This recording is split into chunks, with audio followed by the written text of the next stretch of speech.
কাছে না নিয়ে গিয়ে কীভাবে আমাকে বাঁচিয়ে নিলাম তাই তোমাদের সাথে শেয়ার করব। ফুল ভিডিও না দেখলে কিন্তু তোমরা বুঝতে পারবে না। আসসালামু আলাইকুম, সবাই কেমন আছেন? আলহামদুলিল্লাহ আমি অনেক বেশি ভালো আছি। তো সকাল সকাল উঠে দেখি যে আজকে আম্মুর শরীরটা বেশি ভালো নেই। এর জন্য আমি আম্মুর জন্য 2টা কমলা ছিলে নিতেছিলাম। এরপরে এখানে আম্মুকে দিছি, উনি বাইরে বসে কাজ করতেছিল তখন। তো কমলাটা একটু টক ছিল, ওই জন্য মুখেও ওনার কাছে একটু ভালো লাগছিল। এরপর এখানে আমার ছোটো ভাই একটা ডাব কেটেছিল। এখানে আমার শাশুড়ি আমাদের জন্য ওনাদের গাছের দুন্দুল দিছিল, সবজি আর কি। তো এটা আম্মু মাছ দিয়ে রান্না করছে, এটা কিন্তু অনেক বেশি মজা হয়েছে। আর এইগুলো হয়েছে মূলার শাক, এটাও আম্মু কেটে নিছে। আর এখানে যে চামড়াগুলো হয়েছে আমি ওইগুলো সবগুলো আমার গোলাপ গাছের গোড়ায় দিছি।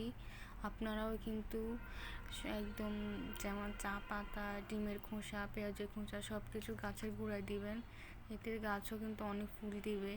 তাতে কীভাবে যেন আমার দাঁতের মধ্যে একটা কাঁটা আটকে গেছিলো, পরে অনেক চেষ্টা করার পর বাইর হচ্ছিল না। আব্বু বলতেছিল যে ডাক্তার কাছে চলো, ডাক্তার কাছে চলো, কিন্তু আমি ভয় পাচ্ছিল।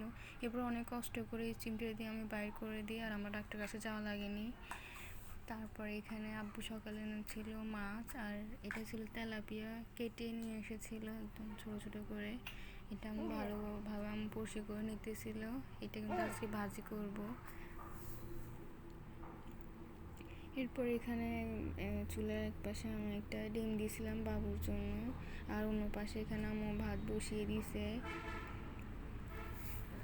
এই মাছটাও কিন্তু নিয়ে এসেছিল, এই মাছটার নাম আমি জানি না। এখানে আম্মু টমেটো দিয়ে একদম ভালোভাবে এটা কষি রান্না করতেছিল। এটা আমাদের তেমন পছন্দ না, আমি আর আমার ছোটো ভাই তেমন খাই না, আর আব্বু অনেক পছন্দ করে। এখানে মাছগুলো ভাজির জন্য দিয়ে দিয়েছিলাম। তো সারাদিন তো অনেক কাজই থাকে, বাট সব কিছু তো আর ভিডিও করা যায় না।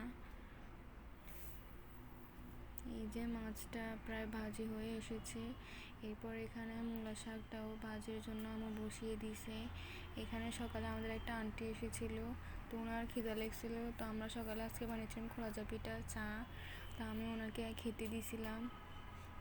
তো উনিও কিন্তু অনেক কাজ করছে বাইরে গিয়ে। এরপর আম্মু এখানে চালটা পেরে নিয়েছিল আচার দেওয়ার জন্য, এগুলো দিয়ে নাকি আচার দিবে। সাইজে কিন্তু মাশাআল্লাহ বড়ই আছে।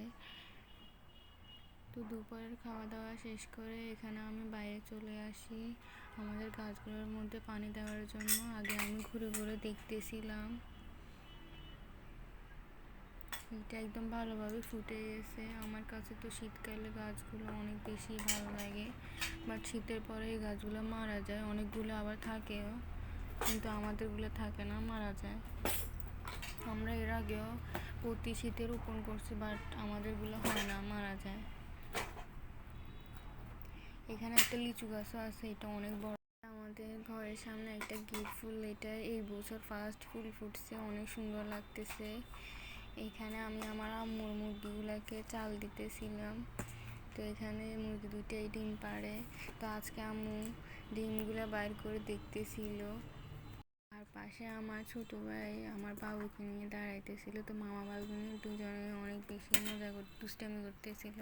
পাশে আম্মু দাঁড়িয়ে ওনার মুরগি ডিমগুলো বের করে দেখতেছিল, আর ওদেরকে ভালোভাবে বাসা বানিয়ে দিতেছিল। তো তোমাদের কাছে যদি আমার ভিডিওটা ভালো লেগে থাকে অবশ্যই লাইক, কমেন্ট অ্যান্ড শেয়ার করে দিবা। আর যারা এখন আমার চ্যানেলটি সাবস্ক্রাইব করেন প্লিজ সাবস্ক্রাইব করে দিবা। আজকের জন্য এই পর্যন্ত, সবাই ভালো থাকবা, সুস্থ থাকবা, আল্লাহ হাফেজ।